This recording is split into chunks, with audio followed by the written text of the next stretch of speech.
Namaste. Namaste. Welcome to the third and the last session of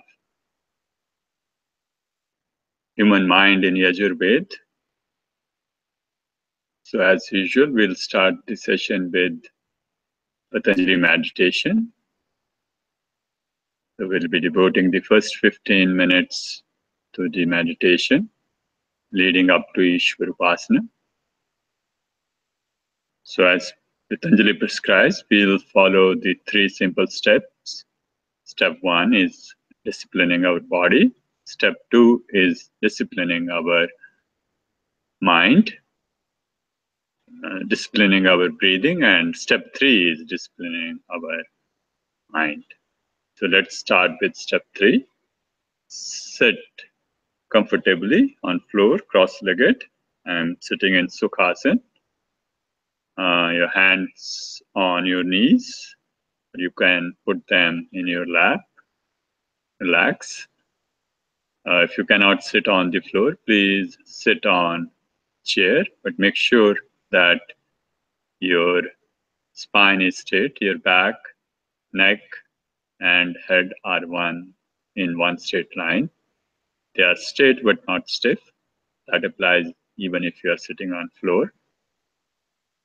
So now, close your eyes. Scan your whole body, starting from your toes, moving upward.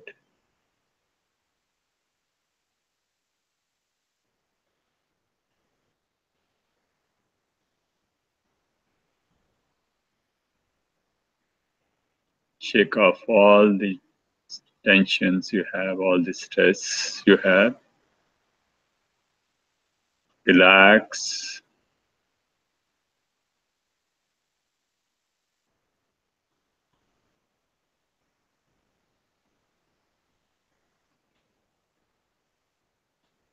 Now smile.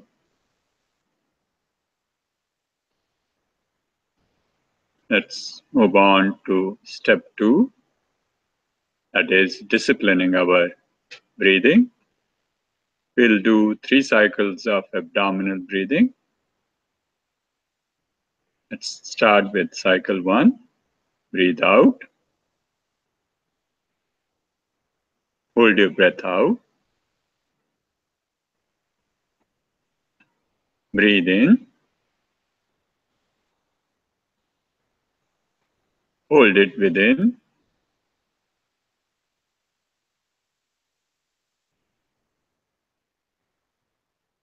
Breathe out.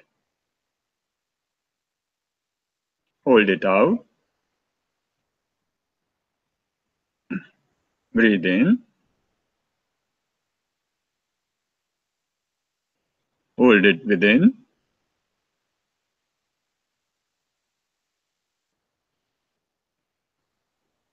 Last cycle. Breathe out.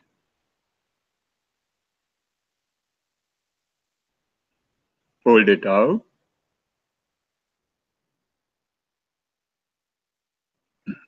Breathe in. Hold it within.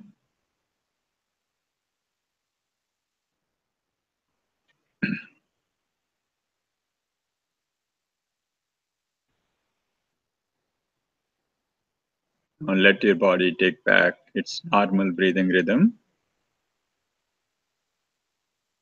Watch your breaths coming in, going out.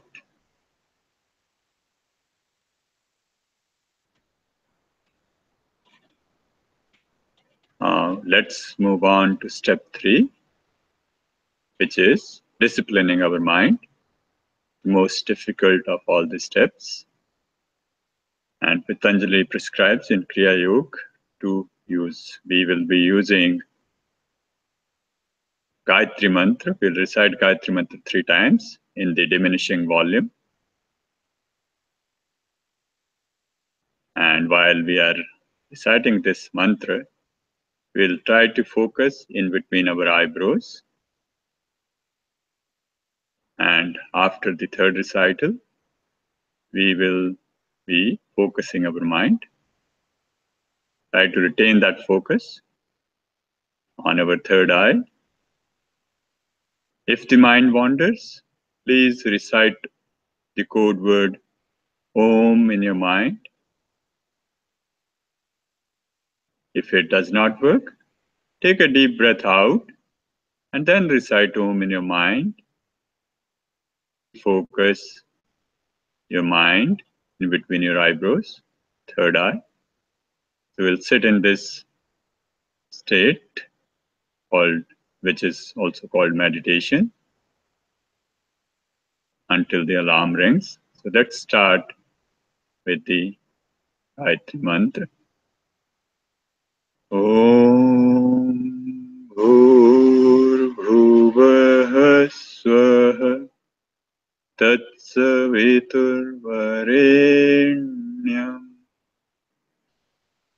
Bhargo Devasya Dhimahi Dhiyo Yo Naha Prachodayam.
Rub both of your palms together.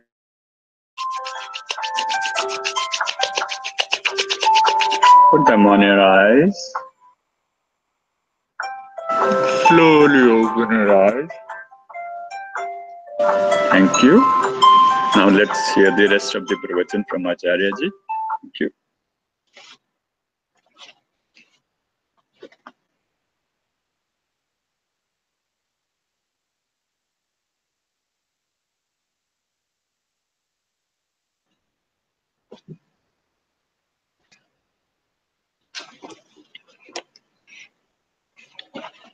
Welcome to the session number 3. This is concluding session on human mind in YajurVeda, alternatively titled as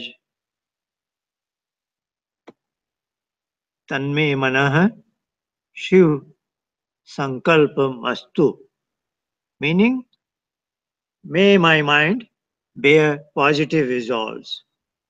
So we have been discussing 2 mantras in one session. So today we will be discussing the 5th and 6th mantras, and that will conclude this 3-session course on human mind in YajurVeda. Let's go on to a slide that I have been showing very often.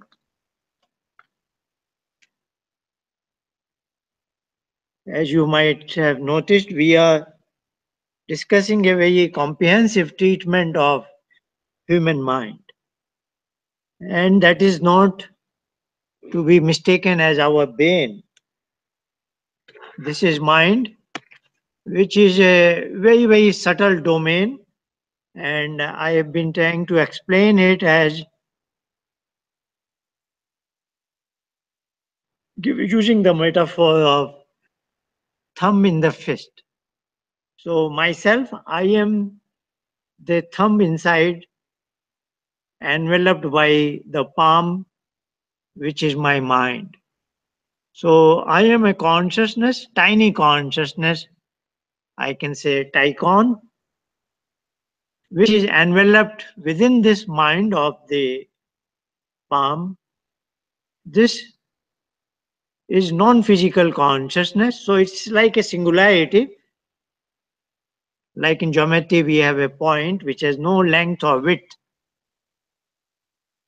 In the same way, just imagine it is a source of light, not physical light, but light of consciousness, and is residing within this tiny envelope. This is in the subatomic scale, because this me, my tiny consciousness, enveloped by mind, this entire envelope, I entered into my father's body, and he also didn't know when and how. So this is gives you an idea that it's a very tiny shell we are talking about of the subatomic scale. Who has brought us together? That is that infinite consciousness in con, so to say. And that's how I entered into my father's body and then got transported into my mother's body and then developed this gross body which is made of matter.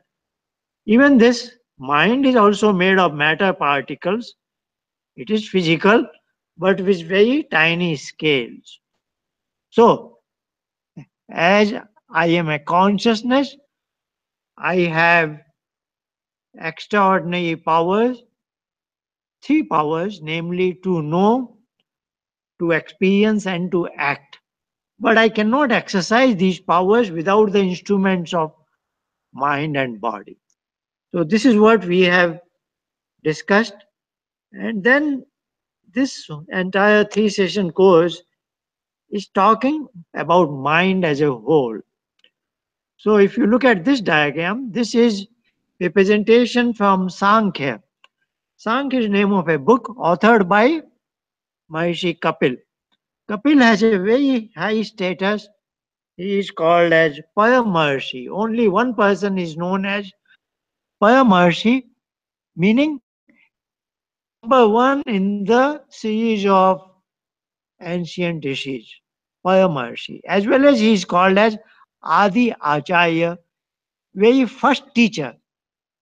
Why is he so important? As you will be seeing now, in these 6 months, we are learning a lot about mind. But we, as students, are learning using this diagram and then trying to superimpose on it what we are learning from these 6 months. Of course, we have seen that the 6 mantras are a journey from outward to inward, something like in this order, the way my cursor is moving, isn't it? Our understanding is facilitated by this diagram. But how did Kapil got to make this diagram from Vedic mantras? That is the question. So that is what he was able to formulate the deep meanings of the Ved mantras and give us a picture like which we are using. Without his help, we could not have understood all these things. So that is his remarkable contribution that I am using this Sankhya diagram to explain so many concepts. So this is me, that icon, tiny consciousness, and the mind is said to have 3 units, so to say. The first unit is called as buddhi as well as chitta. Second unit is ahankar, that is my memory storage device, where all kinds of past data is stored. Data in terms of the actions I have performed, the knowledge I have gained, including the views and opinions I have built upon by thinking, and also the experiences I have gone through. So they are respectively called as sanskar, smriti, and vasana. But all this put together is the family of sanskar. And that is what constitutes my personality. So that is called ahankar.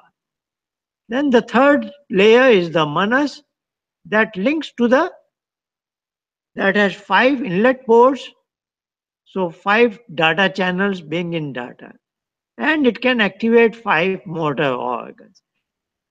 And these 5 ports connection to the gross body, like my eyes. These are outer eyes. All the data, the image that falls on my retina, is passed on via those optic nerves and goes to the maze of the brain in cortex, etc. Finally, that data is ending up with manas. So at that inlet port, it is called a chakshu. But the eyes, outer eyes are called as netra. So outer eyes are netra or nayan. It picks up the images from the outside world, but those data signals, as they go through optic nerves, finally they are captured by manas through a particular inlet port, and that inlet port is called chakshu. So cannot go much in those details, but it's very fascinating to understand what Kapil has taught us in Sankhya, which is what I am using greatly. This is a very challenging topic because as I speak to you, I am using my mind. And as you listen to me, you are using your mind. And we want to know about our own mind. So you see, the problem is the object of interest is human mind, and the instrument that I am using is human mind. So subject and object are same, which cannot be the case. An eye cannot see itself. An eye can see at best when I stand in front of a mirror, and my eyes can see the image of my eyes. But nobody can see his own eyes, isn't it? Nobody can stand on his own shoulder, so to say. So these are slightly paradoxical things. The reason I highlight is because it is impossible for a human mind to understand, to get to know the human mind. But then you say, why are we wasting our time? No, that's where we have to take advantage of certain informations made available to us. So we are using a roadmap. Somebody's words, those words are in the Vedas. So we are using the words, and if I get to know anything by word, this is called at best anuman pramar, inference. If somebody conveys to you some information by word, it is not as good as pratyaksh. It is not as good as what you would have seen it, is it not? It is at best an inference. So what we are learning from these six mantras of Yajurveda is at best anuman praman, shabda praman, which is never going to be equivalent of realization. This is where the benefit we have to use from Maharishi Kapil in Sankhya, because he realized this diagram. He realized this diagram. Now one can ask us, how did he know from his mind this mind? That is why we say he got to know it in a state called Sampajyat Samadhi. In Sampajyat Samadhi, and that is the discussion today in mantra number 5. That's why I like to point this out. Point mantra number 5 will be saying that is what is the Patanjali Yoga philosophy, which is nothing but a part of Sankhya philosophy. Patanjali Yoga is nothing absolutely new. This has basically amplified what Maharishi Kapil wrote in Sankhya. So what is happening? What is Patanjali saying? Yogas chitta vetti nirodha. So this is my chitta. That's why I write both the terms, buddhi as well as chitta. And I will say again why they have two names. So let's look at it as a chitta. Chitta vetti, all that. Look at chitta as mind screen. Indeed, this is our desktop. So we function at our desktop. The thumb in the fist, remember that. Thumb is myself, and I am seeing the inner screen of my palm. That is what is my chitta or buddhi. Let's use the term chitta for the moment because Patanjali is saying chitta vetti niyodha. So whatever that screen, that desktop shows me is called as vitti. Niyodha is to subdue it, absolute cessation of that. So when that mind screen becomes blank, I have achieved yoga. So that is one stage in, as one becomes proficient, one gets to that state. And that one, then what happens? Then there is a magic. That is very important to understand. Then that infinite consciousness, incon, all pervading, which is there, who has brought all this put together, who has made this wonderful tiny instrument, he superimposes a particular image on my chitta. So he writes on a clean sheet of paper, so to say. When it is clean skin, he puts a image there. What he wants to convey to me. So when Kapil got into this kind of samadhi state, Kapil was given this knowledge about his mind using the instrument of his chitta. That's why he knew about it. And then he wrote a book for us. That's how Patanjali knew all these secrets. And then he told us. But again, as far as we are concerned, it is again a Shabda Pramar, is it not? It is from Yajurveda mantra, it was Shabda. It was inference for Kapil. But in his practice of Samadhi, he realized it. We have not realized it. we are getting it reinforced from Vedas, reinforced by Kapil, reinforced by Patanjali. But all these are words for us. So as far as we are concerned, what I know is by word. I have to be honest. I have not realized all this. No, I think you have realized all this. So we are all discussing in terms of word, which is inference. Shabda Praman is Anuman. It is not as good as Pratyaksh. For Patanjali and Kapil, it became Pratyaksh. So they had an authority. With that authority, they wrote their books. We don't have that authority. And that is what we can get. And that is the message of mantra number 5 today that we'll be discussing. So, this is a very difficult ball game we are doing. We want to know about our mind, using our mind, but we are at the word level. Only when we experientially get to know it, then we will say, yes, I know it. And that is what is the purpose of Patanjali Yoga or Kapil Sankhya, etc., etc. So basically, they are called as Atindiya. These are our indriyas, these are our organs. Of course, they can bring knowledge pertaining to something which is coarser than themselves, is it not?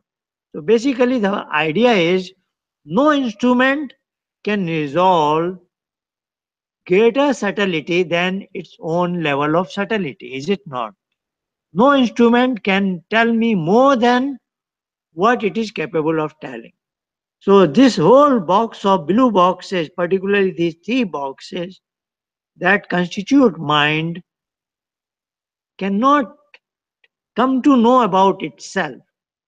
Hence, they use a term in the Atit or Atindeya. So this is beyond my comprehension through my five senses. So five senses terminate here.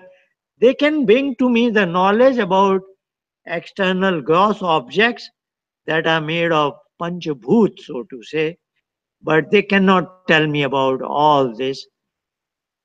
This can be known only via the practice of Patanjali Yoga. Then that is called Sampajnat Yoga. So when your mind screen is blank and that supreme consciousness wants to convey you a piece of knowledge to you, and that knowledge appears here, then you will say, this is a Sampajnat Yoga. I have known that object. Some means very per is climax of that. Sampajnat, well known. I have got that. That is fully known as if now it is pratyaksh, as if I have realized it. So once the knowledge appears here, you get to know it fully. So that is the meaning of all this. Of course, again, though I have said it few times, why this buddhi and chitta, but I can say it again. Buddhi is my discriminatory ability. Nishchayatmak vetti. When I conclude something. But if something, an image merely appears here, then that is the operation of chitta. What Maharishi Dayanand writes is, chitta हमें स्मरण कराता है. These are his words. What is he saying? This is my memory, and if I achieve something, if I recall something from my memory, and that appears on my screen, that is the function of chitta. If I see something and think and decide and conclude, then that is nishchayatmak vetti, that is buddhi. So, in other words, I will say buddhi is something when I apply my mind and conclude something, which is this instrument is capable of doing it. But if I use this instrument for its very basic nascent operation, that is called a chitta. I am from engineering background. I will give you another example. I hope not confusing you, but my intention is to convey the real meaning. And I happen to be in my professional life, I was uh, expert in automotive engine combustion processes and their mathematical simulation. Indeed, the word engineer is coming from the word engine. So let's say I am an engine expert. Somebody asks me, what does an engine do? I give him an answer. Engine is defined as a system that drives the wheel of a car. So, as a driver, you start with an ignition switch, then the fuel and air go into engine. It is internal combustion engine. It fires, and that pushes the piston of an engine, power stroke, that drives the crankshaft of an engine. Finally, through the transmission and all that, the wheels of an automobile are moved and the car moves. So, for a layperson, for a child, I will say engine is that drives the wheel of a car. Now that child is sitting with me in the car and I am driving the car. Then on a street there is a red traffic light and I stop. Now the child is asking me, your engine is running but the wheels are not moving. So he points out that there is a defect in my definition. He is saying I define the engine as one when it is running, it drives the wheel of a car. But how come the engine is running on a red traffic light but wheels are not moving? So he has a very valid objection. He is saying that the way you defined engine was not a correct definition. But then I say, I don't want to change that definition because that has a lot of meaning. I don't want to change it. So now I tell him, look, when the engine is running and is not driving the wheels of a car, then that same system is not called an engine. I just cook up another word. I say it is called a genie. I just cook up another word, is it not? So I say, now this is not functioning as an engine. The system is same, but it has two names. What? Those two names are engine as well as genie. I just cook up another word for sake of it because I did not want to disturb the original definition of engine, which has a lot of meaning in engineering applications. That yes, the primary job of an engine is to drive the wheels of a car. Why should I change that definition? But the child's objection is also correct. There are certain situations when engine is running in idling mode. Then then there is a controversy. There is a it doesn't make sense to him. So I say the same engine is now running as a genie. It is not running as an engine. So the word is buddhi is like engine. When it runs with full potentials, it has buddhi. When it can conclude, think and decide. But when it is running in its bare minimum operation, like when you are dreaming or you just did meditation, or some of you might have had an image of something which you were not trying to characterize, it was just falling there, that is, it is functioning as a chitta, is it not? Of course, the same thing is called as Mahat also by Kapil. Now I don't want to extend that. There is a, well, said that, Mahat is that particle, that principle, which is not going to follow this route, which is going to follow the route from Ahankar to Tanmatra and Panchabhut. What does that mean? That means Mahat doesn't have to be by nature rich in sattva, but the instrument that infinite consciousness allots to me is a particular Mahat which is rich in sattva because that has to do these functions, isn't it? So the Mahat is the very first particle principle which will be used for this, which will be used as ankar, which will be used as manas, which will be used as panchtanmat, panchbhut, etc., depending on what course of action that incarn is planning. If he uses a particular mahat as my buddhi, then it is a particular mahat which is rich in sattva. Otherwise, mahat doesn't have to be rich in sattva because it has to go in these routes. Then some mahat will be rich in sattva, some may not be rich, some may be rich in rajas and tamas, etc., etc.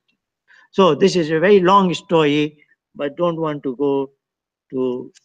And we have seen in the previous week, mantra number 3 and 4, where the same mana, mind, has been characterized as amrit, undying, immortal, though it is made of particles, is it not?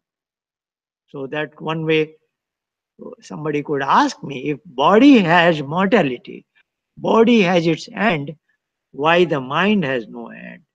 Then I gave you partial answer in part, that that's how I entered into my father's body. And that's how I will depart from my this body. And that will go on through the cycle of birth and death. In that sense, my mind is immortal, undying. But of course, it is not as immortal as me, as my tiny consciousness is, because that is non physical, that is absolutely immortal. But mind is immortal for certain purpose. And what is that? When I have achieved mukti, moksha, etc., when I have reached that state, that is what is the subject of that is the objective of my mind, to bring to that self-realization. And that is going to be the discussion in mantra number 6 today. So my mind is the vehicle for me to go on to the journey until I have achieved that mukti, self-realization. Until then, it is associated with me, and until then, it is immortal. But once that objective is met, then I don't need all this, then I will be separated. This, my particular buddhi chitta, will go back to where it came from, Pakete. So that is, so to say, a long story. Somebody, while I am on this diagram, because I was careful, in the title itself we have said human mind. Somebody will say, what do you mean by human mind? All other species, cats, dog, cow, horse, camel, don't they have a mind? And if they have a mind, how does it differ from us? That minor some comments I can make it here, because this is all relevant to today's mantras number 5 and 6. So this is the right time. This, my tiny consciousness, Tychon in short, is identically same in all conscious species. Human being, animal, birds, insects, reptiles, marine species, fishes, etc. Anybody conscious species, they have the same consciousness. That point like light source which is emitting light of consciousness, that has intrinsic three powers: ability to know, to experience, and to act. It is identically same. And even in next life I become an animal, my same mind will go with me, whether I am a human being or. So the mind is also same. Now where the catch comes from? That is the Paramatma, that incarnates ability. If I am in next life, say I am born as a cow, then you know one thing that we emphasize many times, that human beings are different from all other species because of one important difference. They function according to their instinct, and we function according to our intellect, which is our buddhi. So our intellectual faculty is always discriminatory ability to distinguish between right and wrong, good and bad, pap and punya, etc., which we needed. We have on. They don't have it. So if I am born next life as a cow, then this ahankar will be programmed with all the knowledge that a cow needs to have. So an animal is born with all the knowledge that it needs in life, is born with it. That is its instinctive knowledge, and it has very small intellectual capability, very small. Like a dog will know who his master is.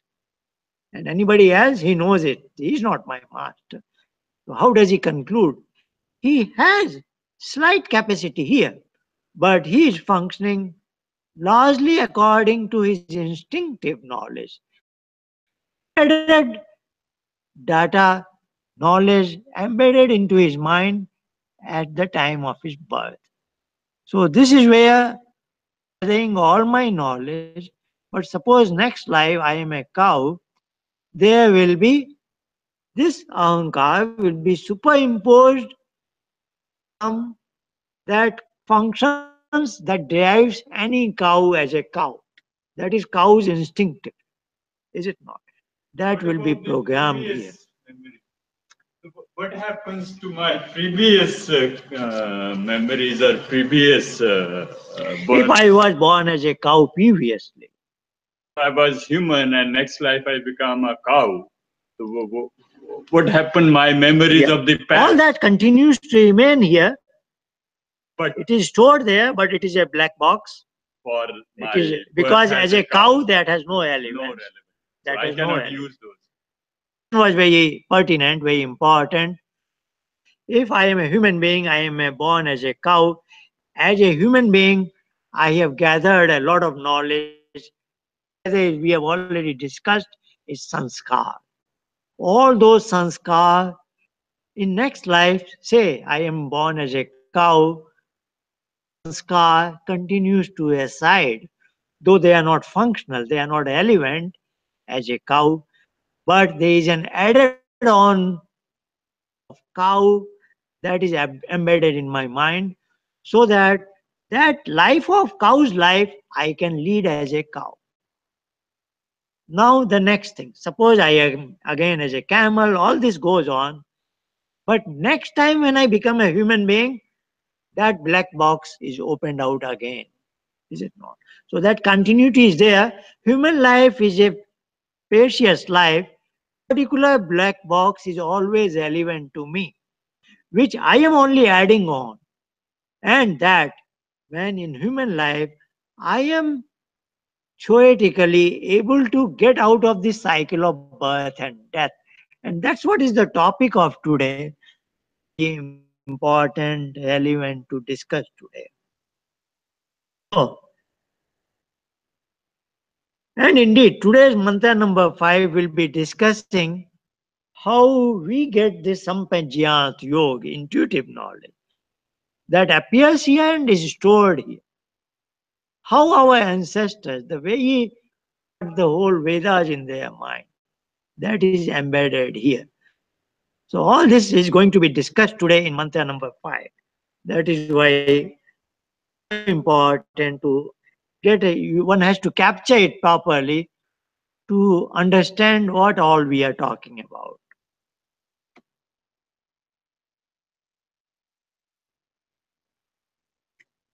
So yes, I have used this slide last week also.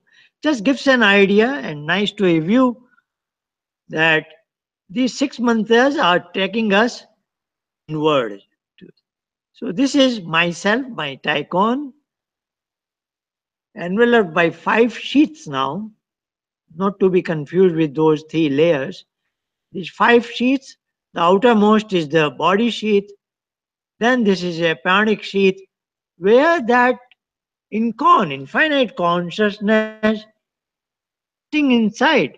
Like no engineer can sit inside the engine and ensure that engine functions, doesn't malfunction.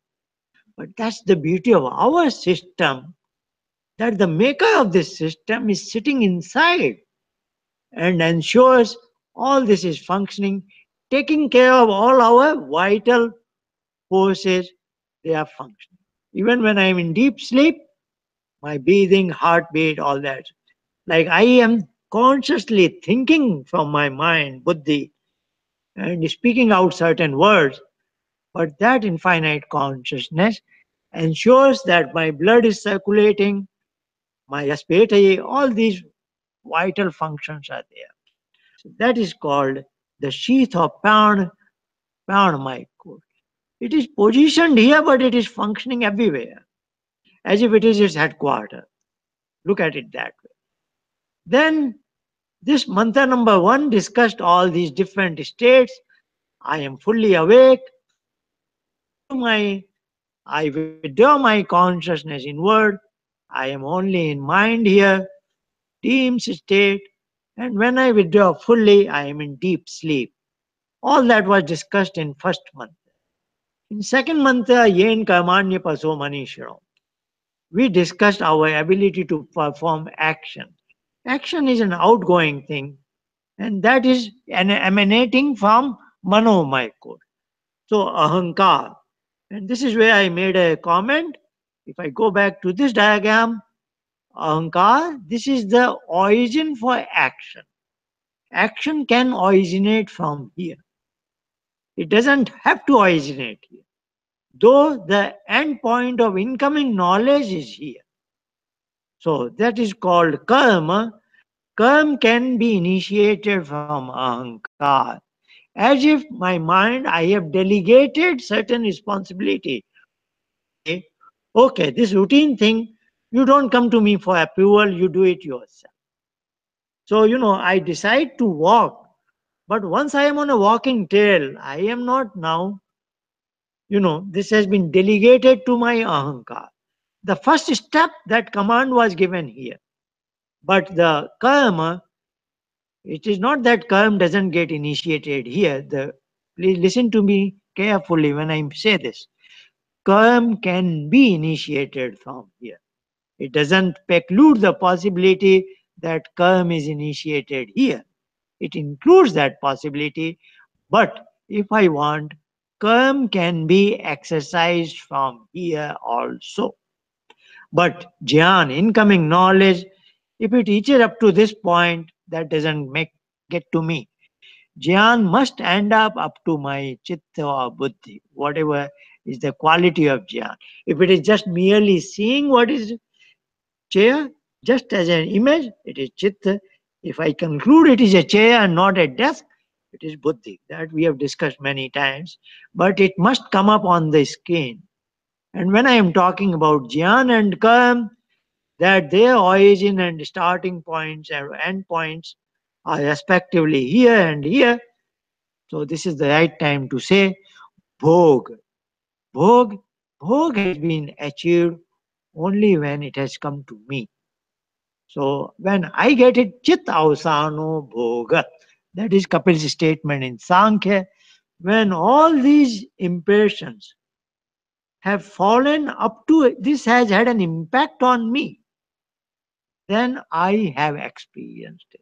Is it not? Say I'm watching a TV news that some suicide bomber killed 20 people in Syria. I see this image and I hear those words. That has come to me up to this point. Now I can remain detached from it. I didn't know any of those 20 people.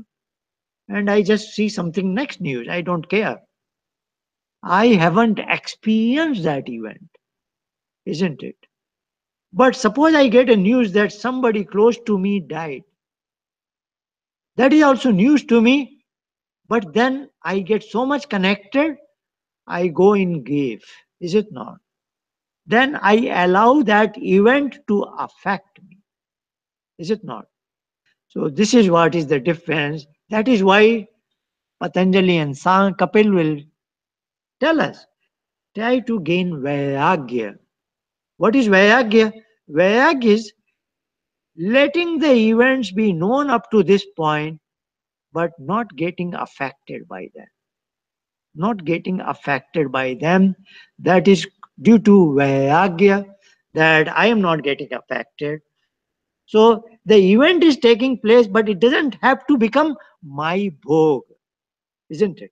So that is getting the maturity, getting so much enlightened that everything doesn't get registered to you, become your experience. Let me I take a have break here. another question. So, so you said that buddhi can make a decision. So, is buddhi making decision, or is it my tiny consciousness which can also make a Very good decision? question. Buddhi is taking a decision, or my tiny consciousness is taking the decision? I am taking the decision. I am held responsible for the decision I have taken.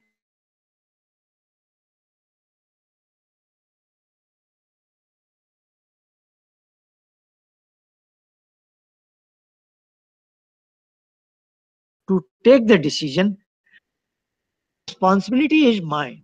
Okay. So look at this as chief executive. Get it. So, these are different ways to explain. So this was a question related to what we are discussing. But I am talking about our three extraordinary powers, Jnana, Karma, and Bhog. Jnana endpoint is here. Karma starting point can be here as well. The end point has to be here. And that is where the philosophy of what we are discussing today, the mantra number 6, all this is very relevant. What do I seek in my life? If I am connected to all this, if I let this event become my experience, I will be going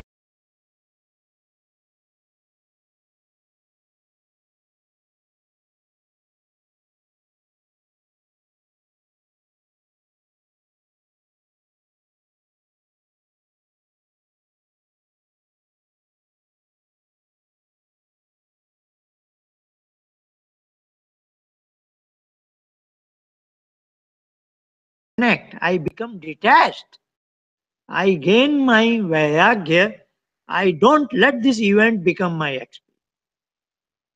And then practice furthermore that there is no chittavritti and nothing is there. And when nothing is there, Disconnect. one more minute, please. We are disconnected. Now is it okay, or there is I a can't see the disconnection? But slides. huh? I can't. I can hear, but can't see the See slides. this. Let's hope that this will improve. There is a feedback that audio is going, but the video is not going. Let's. So I can continue to talk for a while. Yeah. Continue to talk because the image is the same diagram I am talking about. So what I was saying was, Vairagya is a point. Can try to share it again. No, share the slides again. Oh, I see. Okay, let's.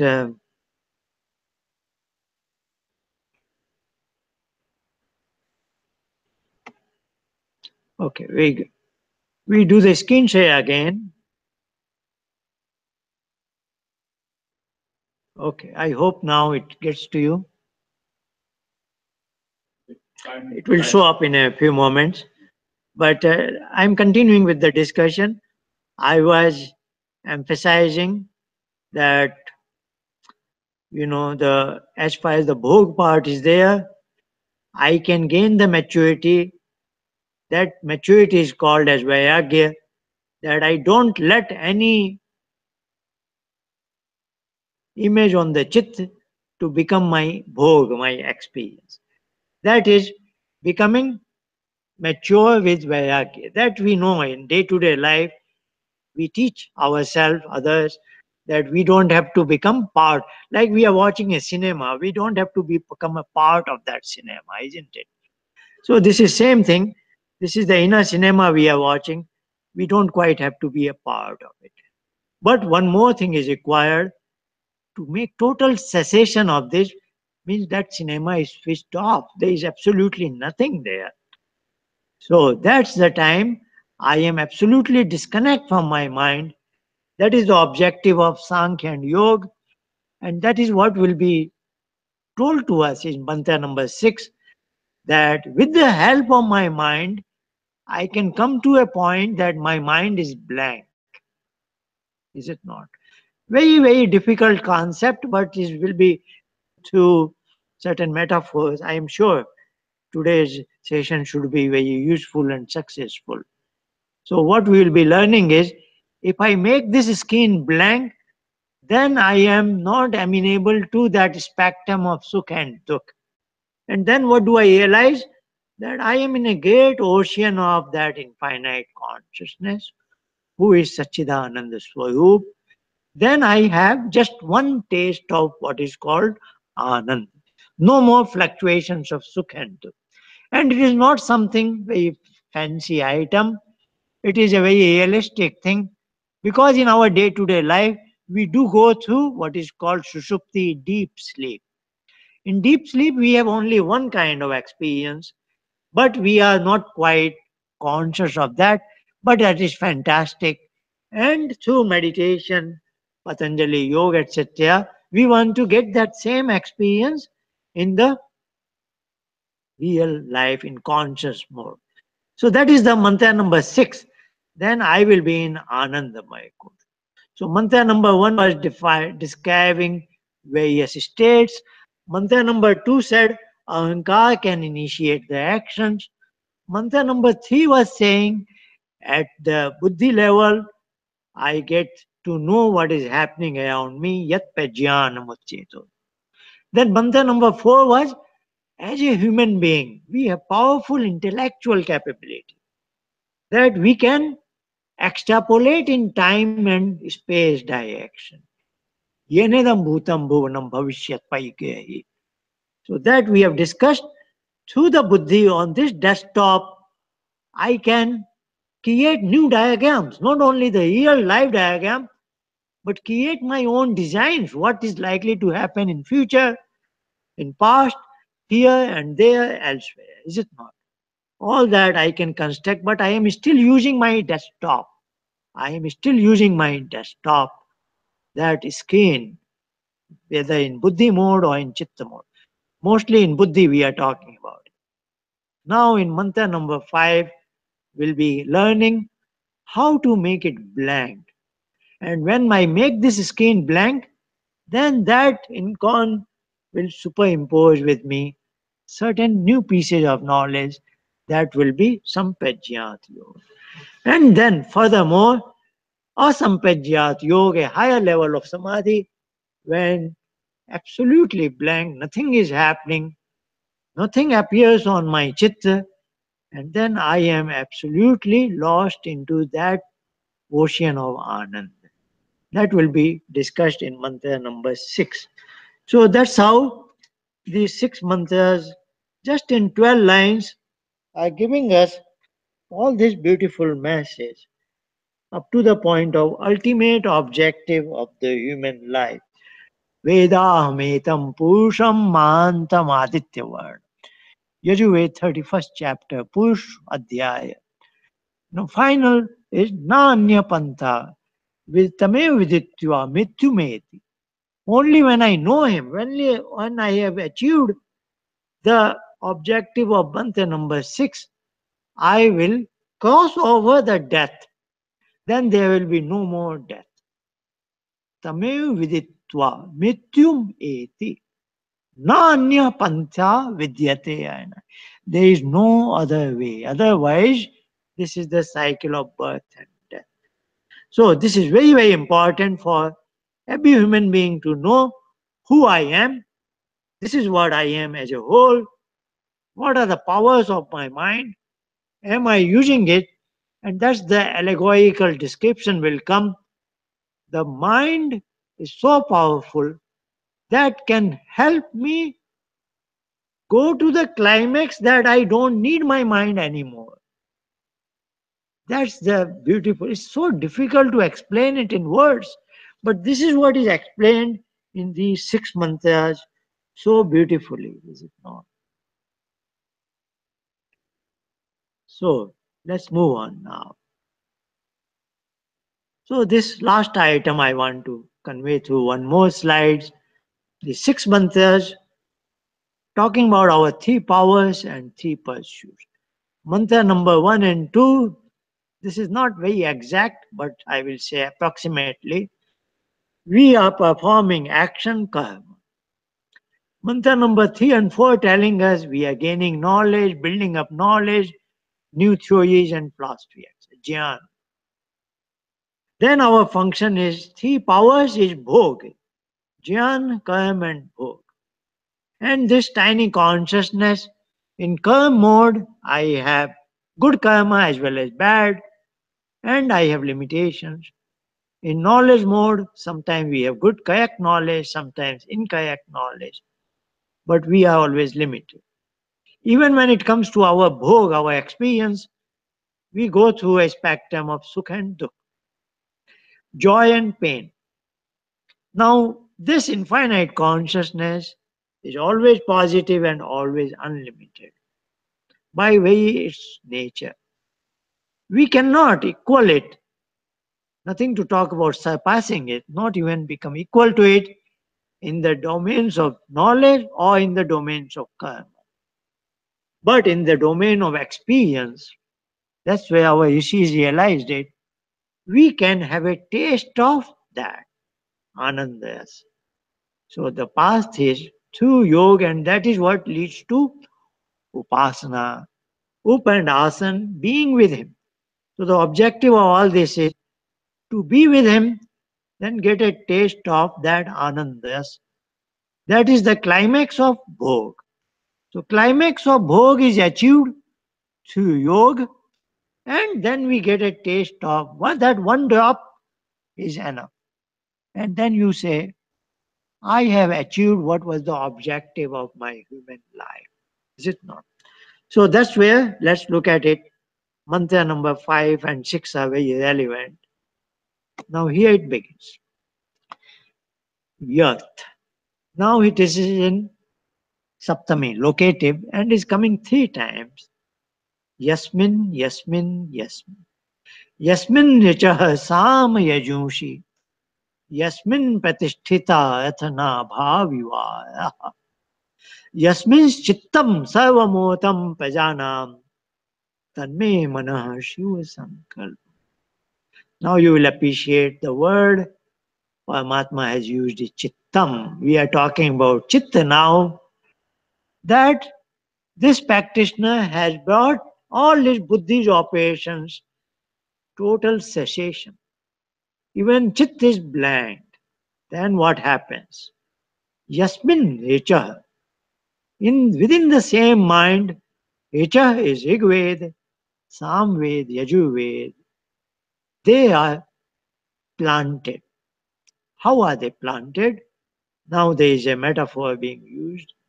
As Yasmin Pratisthita Rath Nabhav Iva Ara. There are four terms here. Rath is a chariot. Nabhi is its nucleus, navel, which is the center of gravity, central point. Ew is likewise. Aya is spokes. Wheel moves because the axle is moving, but the rim of the wheel is connected to the axle through the spokes. So that is the analogy being given. So here the center is my mind. My mind. But my mind is in such an ocean where the knowledge can be sent into just like the spokes of a wheel meet at the nucleus, at the axle of the wheel. So imagine a supreme consciousness. That's what is here. There is a supreme consciousness everywhere. Now this is my instrument of chitta, but that is 360-degree around. So this is your axle, and the spokes are coming from 360-degree. That is in this plane. Now imagine some three-dimensional axle. So from all directions, he can plant a piece of knowledge on this my chitta, provided I have brought my chitta blank. When the skin is blank, that is the description of this mantra number 5. Yasmin nature. So how the knowledge will be, intuitive knowledge will be passed on, conveyed to me, provided my chitta is blank. It will come into my chitta as the spokes of a wheel come and meet at the nucleus, at the axon. Is it not? Then it is emphasized why that has so much of enormous capability. What is that? Yasmin's chittam. Within that mind, the chit is sitting. So chit was one component of mind. But there is a gate. And in the mantra number 4, I did give you the hint that sarvam was that infinite consciousness. Yenedam bhutam bhuvanam bhavishyat vaigehi tamam mitena sarvam. That sarvam otam pajana. Pajanam is always good qualified human being, not only human beings, good quality qualified human beings. Among those qualified human beings, on their chitta, this infinite consciousness, sarvam otam, sarvam otam. What is Maharishi Dayananda writing? Very interesting. He is saying, Sute Manigana Iva Protam. So it's like a necklace. Necklace has a thread and it is going through all the pieces of jewels, isn't it? It is binding it together. It is not visible, but that is what is the binding force. So in Hindi we say oath prot, is it not? That is what is oath here. Sarvamotam. So our chitta is not somewhere alone. It is pervaded by that entity who is Sarvamotam. Even spokes are visible, they are not quite all pervading. But imagine a high level of spokes where all kinds of rays are just centering on your chitta. That is the power of that infinite consciousness. And who is repository of all the true knowledge? सब सत्य विद्या और जो पदार्थ विद्या से जाने जाते हैं उन सब का आदि मूल परमेश्वर है. So that entity has all the knowledge, true knowledge that exists. And according to his knowledge, he creates the universe. So that knowledge, that agency transmits this knowledge to that particular chitta. And this is how the Vedas were transmitted to the first generation of human beings. And then we have been receiving it by word of mouth. And this is how any one of us today can become a recipient of true intuitive knowledge, like Kapil and Patanjali must have become like this. Of course, somebody may say, how many Vedas are there? Of course, we know there are 4 Vedas: Rigveda, YajurVeda, Samveda. But here has been mentioned Rigveda has Yechai, YajurVeda has what is called Kandika, Yaju, Samveda has Gitika, lyrics. Only 3 names are given, not that of Atharvaveda. So in this context, I want to say that there is a reference also that Vedas are 3, like this particular one, because the 4 Vedas, the words are put together in 3 literary style, what is called as prose, poetry, and lyrics. Rigveda has what is called poetry, Yajurveda has prose, and Samveda has lyrics. That's why there is only 3 mentioned, because these are not 3 names of the Vedas, but 3 literary style that has been utilized in the 4 Vedas. and also very important, that is practical application, that in our mind these Vedic knowledge and all kinds of intuitive knowledge appears. But besides that, in day-to-day application, like we have mentioned in certain other contexts, what Maharishi Dayanand says, Shanka, Bhay and Lajja. If I am likely to go into a wrongful act, a bad karma, then there is a triple warning in my mind. Direct. It is not coming from outside. It is right in my mind that doubt, fear, and shame appears. So that is also in this particular context intuitive knowledge which automatically happens to us. Is it not? Sarvamohatam. And Chitta and Buddhi we have already discussed. This is what. So, having had a long introduction, now it's very easy to see the meaning of this. Now we are at the Chitta level, and where no thinking, nothing is happening. You are not seeing anything from outside world. That was third mantra, Yat Pajyan. Yen Kamanya Paso. No action is taken. No thinking. Yenedam Bhutam. No operation. We are, and even Chitta, whatever it was showing from its memory, even that has been subdued by Patanjali's yoga practice, Yogas Chitta Vritti. And then I become entitled for this intuitive knowledge. And that he knows best what you need at that particular point of time.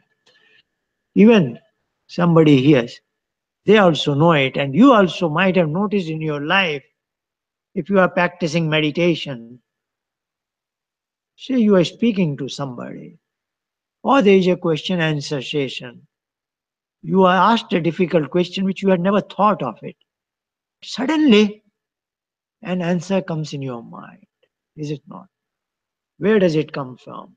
That comes instantaneously. So these are all examples of intuitive knowledge, and that's what it is. That's what is mentioned here, provided, and it helps. If your mind is pure mind, you are not of that type of person, who do all kinds of wrong things. If you are pure mind, and if you are practicing meditation, it helps. So this is what, in the limit, you will be gaining. Let's move on to this last sixth mantra. Om Susharate Ashwaniwa Yan Manusyan Niyate Bhishubhivajinaiva Hit Pratishtham Yadajayam Javishtham Tanme Manah Shiva Sankalpamastu. Like in the previous month, I think there was a Evo was here, but it was merged here, as I said. Ratha, Nabhav, which is Saptami. Eva, Va, So Ev is likewise. So that is when a metaphor is used, it is there. But sometimes a metaphor is used, but Ev is missing. That is called as Vachak Luptopama Lankar. Upama Lankar is analogy. Vachak is, Ev is the Vachak term that indicator that a metaphor is being used, an analogy is used. Sometimes that term "you" is missing, then it is called as Vachak Lupt. Lupt is that "you" term is missing. Still there is Upma Alankar. So these are different terminology. One doesn't have to know it. But anyway, the reason I pointed out, here there are two metaphors being used. Susayate Ashwaniva. One "you" is here. And then there is another at the end. Abhishubhevajane ev. So, there are two metaphors being used. Let's go step by step. Here it is, Susayathe Ashwaniva. Sayathi is the driver. The Rath was used in the previous term also, previous mantra, Rath. It's a chariot. It's a horse-drawn cart. Is it not? So that same Rath is being used, but Sarathi is one who is driving the chariot. So the mind is being told to us, chariot, the driver is my mind, so I am the passenger. So this is a wonderful analogy which has been borrowed by Kat Upanishad and then by Gita also. So this is a very fantastic thing, but it has been brought here just in one line. So su is a prefix, upsarg, meaning good quality. So here is the I am sitting on a chariot driven by my mind, who is a very qualified, skilled driver, who is not just a Sarathi, who is a Susarathi. And what is he driving? He is driving Ashwa. Ashwa is horse. And the root is Ashwa means very fast moving. So the my mind itself is very swift because it has to drive a very fast horses, fast moving horses. So this is Yan Manushyan Neni Yat. Yat is, as you know, Yat is for the mind. But it has become Yan because next one is Ma, which is the fifth word. So this itself, Ta has to become Na. So Yat become Yan Manushyan. Manushyan is, what is it? Accusative plural. So that who drives all the humans. I'm taking some time because there is a reason here. Now, previously the mantras used to talk about Dhiya and Manishina, all the high qualified people. Is it not? But on the sixth mantra, suddenly we are lying flat on the ground. Manushya, we are ordinary Manushya. Manushya is one who has mana.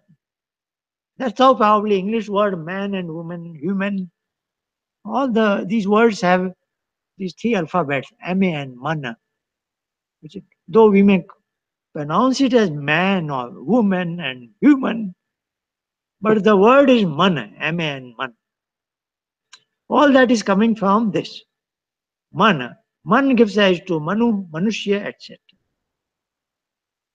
So here we are being told, even an ordinary human being, because everybody has a mind, human mind. So everybody is Manushya. So the concept is at the sixth mantra, we are at the climax.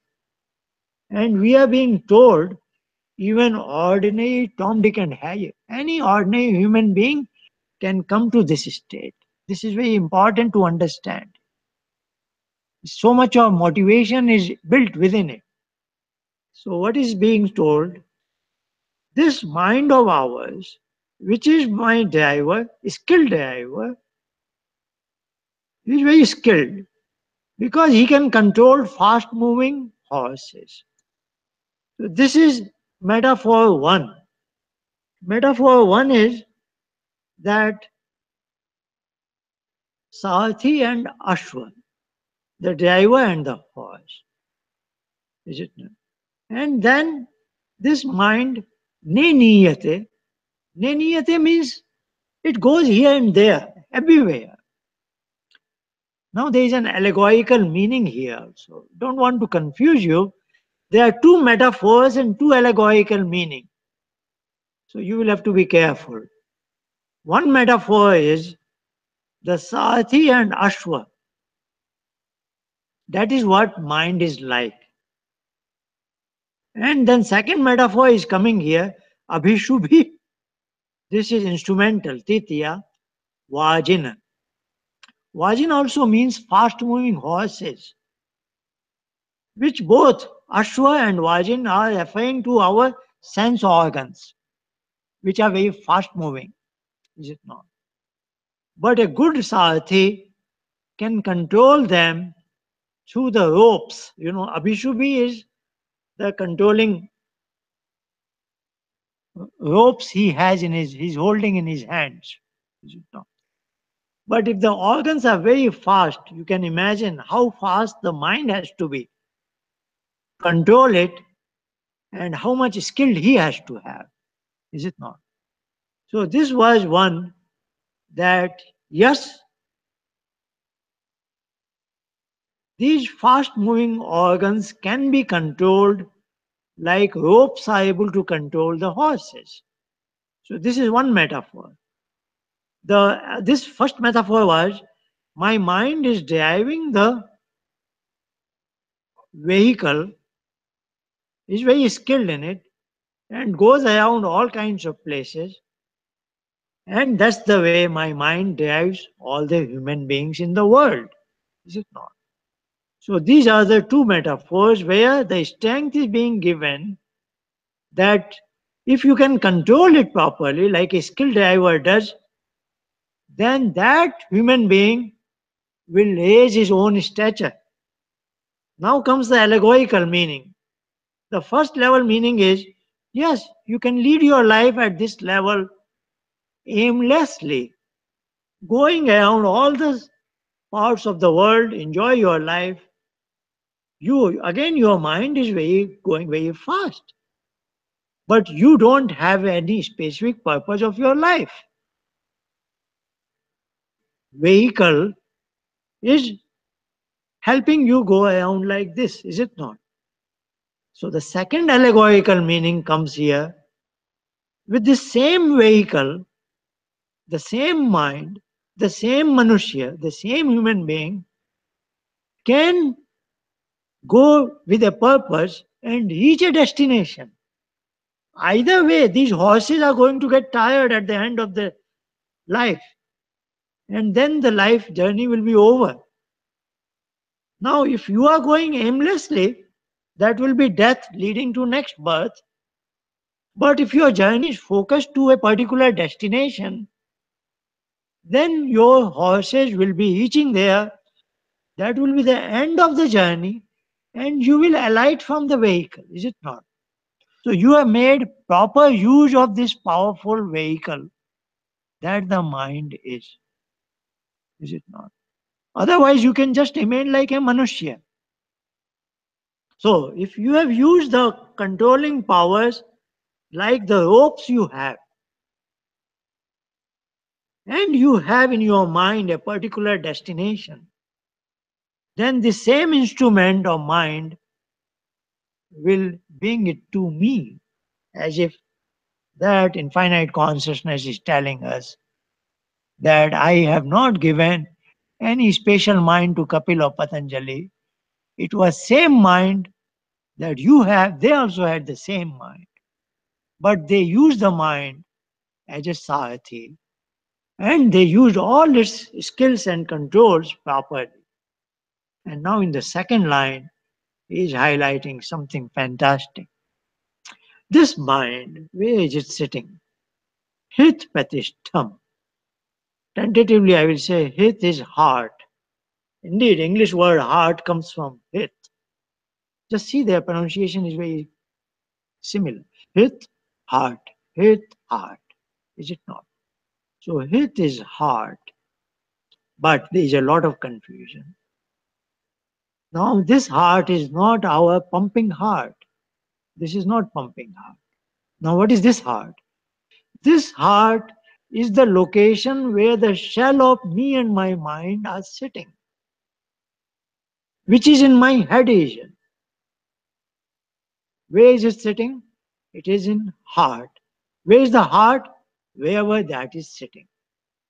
That nobody knows, but somewhere in my skull, there is a tiny black hole.